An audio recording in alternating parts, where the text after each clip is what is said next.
Well, you're probably feeling it. Week 2 of sequestration hell. Okay, so far no hell, but just you wait. Remember, when cuts just kicked in, Homeland Security Secretary Janet Napolitano said there would be 2-hour delays. Never happened, so now she's saying this. Fortunately, this is one of the lighter travel periods of the year. Lucky for you, otherwise, well, we'd have to walk. To the judge who says that all of this backtracking because poll numbers show those sequestration scares are actually backfiring. I think you're right about that. Can I say, Cousin Janet, stop trying to scare us, please? Nobody believes what you're saying. The sky didn't fall. The government can live with an increase of 98% instead of 100% on the dollar of the planned increase. They're still preaching that line. And the polls are showing that the public is not believing the president, or, most respectfully, Cousin Janet. Of course, I kid about this nickname.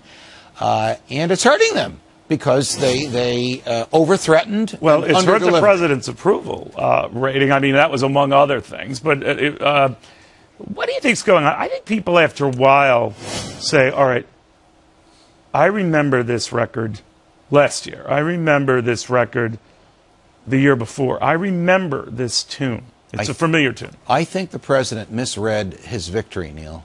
I think he decided he could turn hard left. I think he forgot that the people sent to the People's House a substantial Republican majority intending to put a brake on the president. The voters obviously want divided government.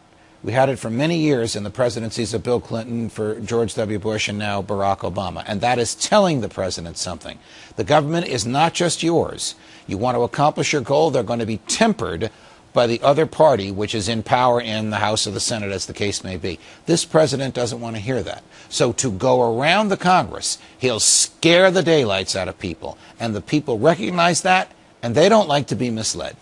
But, you know, you can only play this game so many times, right? Yes. And it might have had the desired effect, I say desired in the fiscal sense, of getting people annoyed to the point, fix this, quit whining about it, quit scaring us about it, fix it. Or am I being needlessly optimistic? I think the president thought that the people would say to the Republicans, oh, the heavens are going to fall. You heard what the president said. You heard what Janet Napolitano said. You heard what Eric Holder said.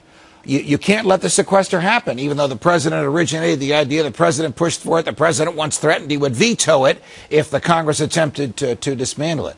But the people didn't buy that. I think the people recognized that it's time for the government to tighten its belt a little bit. And remember, it wasn't a cut in spending, it was a reduction in the increase in spending, even though the president, again, misled the public into thinking that, oh, the Republicans are taking food out of the mouths of babes.